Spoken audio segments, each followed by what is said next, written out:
એવા વ્યક્તિ હિન્દુસ્તાનની ધડકન RCM ruby achiever Shri Dineshbhai Seldiya, મારા ગુરુ, મારા ભગવાન, મારા મેન્ટોર, બધાની જોરદાર તાળીની વચ્ચે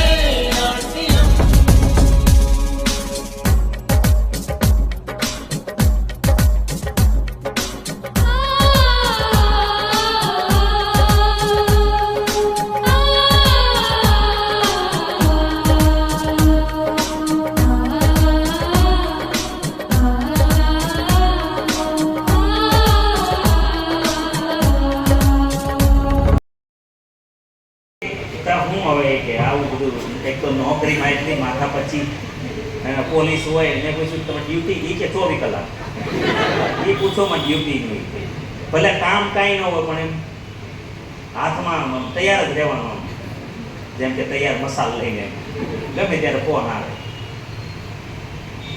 તો પછી વાતમાંથી વાત થઈ તો બંનેને તકલીફો હતી.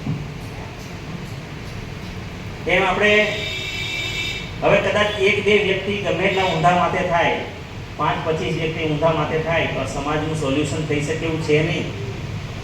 એટલે હું તો કિરણભાઈ સ્પષ્ટ કહું છું, મારે લીડરોની જરૂર છે. આ અભિયાન જો આપણે આજે નહીં જાગીએ તો આ દેશ તમને વિશેષ, મને તમને બુદ્ધિ આપી છે ભગવાને, એનો કોઈ મિનિંગ નથી. તો આપણે હું ખાલી પેટ ભરવા આવ્યા ધરતી પર? વિનાશાય તો દુષ્કૃતમનો મિનિંગ શું થાય અવતારોનો?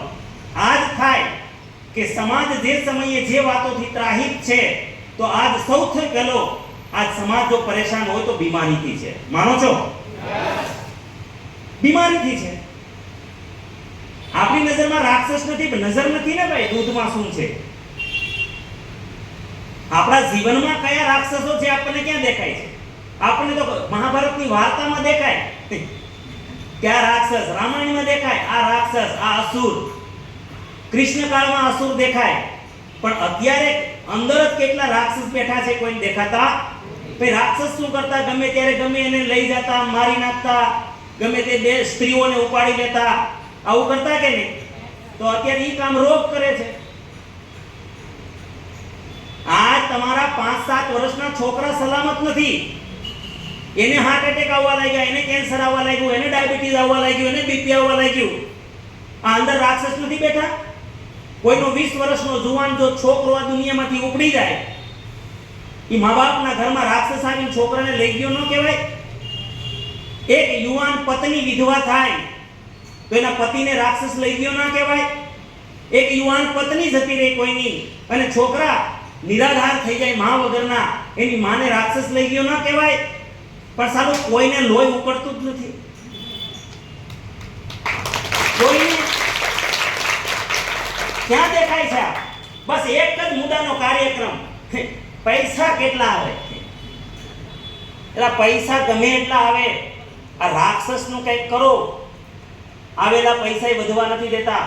અને રાક્ષસો પાછા કેવા હોય ભાઈ? મથુરાના કંસ હતો તો કંસના બધા ગુંડાઓ કેવા હતા? આજુબાજુના બધા ગામડાઓનું મય, માખણ, દૂધ બધું ત્યાં જાય અને મારા બેટા ઈ મસ્ત થાય, ખાઈ ખાઈ પાડા જેવા થાય અને પાછા જઈને બીજે તે હાંજે ત્રાસ કરે. આજ કરતા હતા તો કૃષ્ણ ભગવાને અટકાયું. ઈ કે પેલા આને મજબૂત કરો ને, ગામના પહાડો દેખાઈ ગયા છે અને ત્યાં ઓયલાઓને તમે પાડા જેવા કરો અને પાછા આવીને તમને ત્રાસ આપે છે. એના કરતા બંધ કરવા અને ઘરના છોકરાઓને. હવે જશોદાને કઈ તાણેથી ગાયું નહીં ભાઈ? નંદ બાબાને ઘરે હજારો ગાયો હતી, એને ક્યાં માખણ ચોરવાની જરૂર હતી? પણ એનો મેસેજ હતો કે જો તમે આ મથુરામાં મોકલશો ને તો કોઈનું મટકું હાજુ નહીં રહેવાતું, છોકરાઓને ખવડાવો. અને આને ખવડાવશો તો કાલ અમે રાક્ષસોનો સામનો કરી શકીશું. હલો,